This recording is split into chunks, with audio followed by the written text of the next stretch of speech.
তকরিরের নাম দিয়ে আমরা যে বাজার গরম করেছি, বুঝতে পেরেছেন? আমি বললে তো আবার আমি খারাপ হয়ে যাব। ওয়াজ তকরিরের নাম দিয়ে যে বাজার আমরা গরম করেছি, আমি মাঝে মধ্যে জমিনে হাঁটার সময় ভয় করে জমিন আবার গিলে ফেলে। জমি পারে তো, কারণ সহ্যেরও তো একটা সীমা আছে।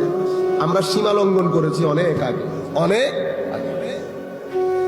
এই দ্বীনের খেদমতের জন্য সবাইকে মাথায় রাখতে হবে। এই দ্বীনের খেদমতের জন্য আমাদের পূর্ববর্তী যুগে 50 বছর আগের উলামায়ে কেরাম, সেদিন যখন আমি একটা জায়গায় যাচ্ছি, উনি আমাকে বলছেন আমার দাদারা এই জায়গার মধ্যে আসতেন হারিকেন নিয়ে, 3 জন মুরিদ সাথে যাচ্ছে তো যাচ্ছে, কটুক নৌকা দিয়ে কটুক হাইটা এখানে তো না, 200-300 কিলোমিটার 400 কিলোমিটার দূরে চলে যাচ্ছে। কি জন্য? আমার নবীর উম্মতদেরকে সত্যের দিশা দেওয়ার জন্য, আখলাক শিখানোর জন্য, কবরে যাওয়ার আগে তৈরি করে দেওয়ার জন্য। আজকে সেই আমরা প্লেনের টিকিট ছাড়া যাচ্ছি না, প্রপার একটা অ্যামাউন্ট ছাড়া যাচ্ছি না। স্টেজ কারা তৈরি করেছে, এবং সেই স্টেজ তৈরি করার পেছনে তাদের নির্ঘুম রাত, তাদের ঘাম, তাদের ত্যাগ তিতিক্ষা, আজকে সেটা আমাদের জন্য বিজনেস সেন্টার হয়ে গেছে। বুঝতে পেরেছেন?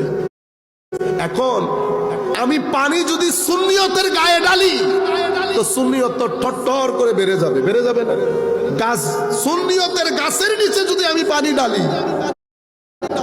বাড়বে গাছ। আমার যদি সুন্নিয়তের খেদমত করতে করতে যদি আমার অবস্থার পরিবর্তন হতে পারে, তো সুন্নিয়তের অবস্থার পরিবর্তন কেন হবে না?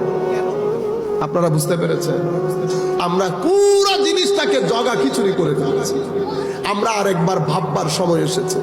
জায়নামাজে বসে আমরা আবার ভাবি, আমাদের পূর্ববর্তী আইম্মায়ে কেরাম, উলামায়ে কেরাম কোন ত্যাগ, কোন ইখলাস তারা এই ধর্মের তালিম দিতে গিয়ে, তরবিয়ত দিতে গিয়ে করেছে। আজকে আপনারা আমাদেরকে কি কি জিনিস নাই যেটা করেন না। এখান থেকে আমাদেরকে রিসিভ করা থেকে শুরু করে যে পরিমাণ খাওয়া দাওয়ার আয়োজন, এরপরেও যদি আমরা অনেক বড় আশা নিয়ে আসি, তো আমার তো এই জায়গায় আসা উচিত না। বাংলাদেশের চাকরি বাকরির অভাব, আপনারা বুঝতে পেরেছেন? সব জায়গা কেমন যেন আজীব হয়ে যাচ্ছে। এখন তো ইচ্ছে করে কোথাও দূরে চলে যায়, এই জায়গাতে এখন আর আসতে ইচ্ছে করে না। আমাদের তরুণ প্রজন্ম তারা কি চায় এটা তো আমার বুঝেই আসে না। তারা আসলে কি চায়, কোন দিক থেকে দৌড় দেয়।